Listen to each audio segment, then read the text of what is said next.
భారతదేశం అభివృద్ధి చెందుతున్న ఆర్థిక వ్యవస్థ. ఇలాంటి వ్యవస్థలకి ముడి చమురు చాలా అవసరం.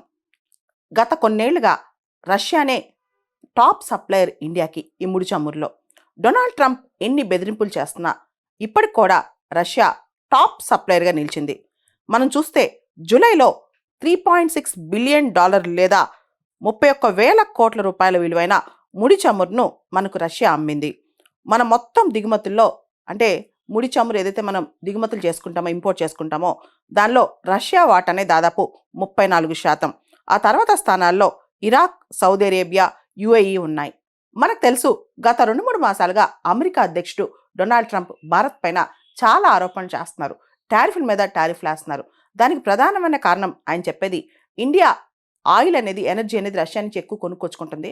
దానివల్ల ఇండియా పే చేసే డబ్బులన్నీ కూడా రష్యా ఉక్రెయిన్ వారికి వాడుతుంది.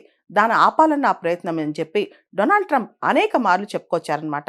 ఇలా డొనాల్డ్ ట్రంప్ ఎంత బెదిరిస్తున్నా రష్యా భారతదేశానికి అమ్మటం తగ్గించలేదు. అదేవిధంగా భారతదేశం కూడా రష్యా నుంచి కొనుక్కుంటుందన్నమాట. ఇతర దేశాల నుంచి కూడా భారతదేశం చమురు కొనుగోలు చేస్తున్నప్పటికీ రష్యా నుంచే చాలా ఎక్కువగా భారతదేశం ముడి చమురు కొనుక్కుంటుంది. Russia is the single largest supplier of crude oil to India అని చెప్పొచ్చు అనమాట. దీనికి సంబంధించి అంతర్జాతీయ వాణిజ్య ఎనలిటిక్స్ సంస్థ కెప్లర్ కూడా రీసెంట్గా ఒక నివేదిక రిలీజ్ చేసింది.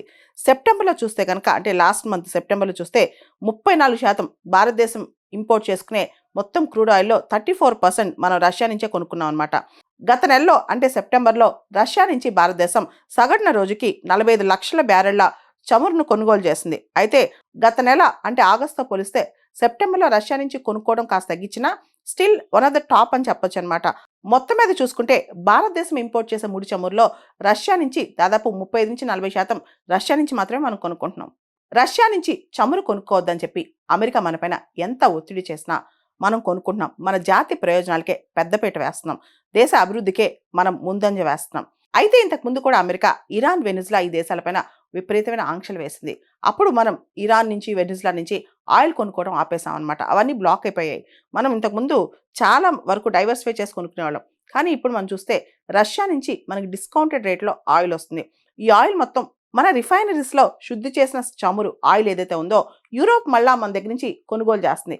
మరి యూరోప్ని అమెరికా ఏమనట్లేదు. మన దగ్గర మాత్రం, మన మీద మాత్రం నిప్పులు చెరుగుతుంది.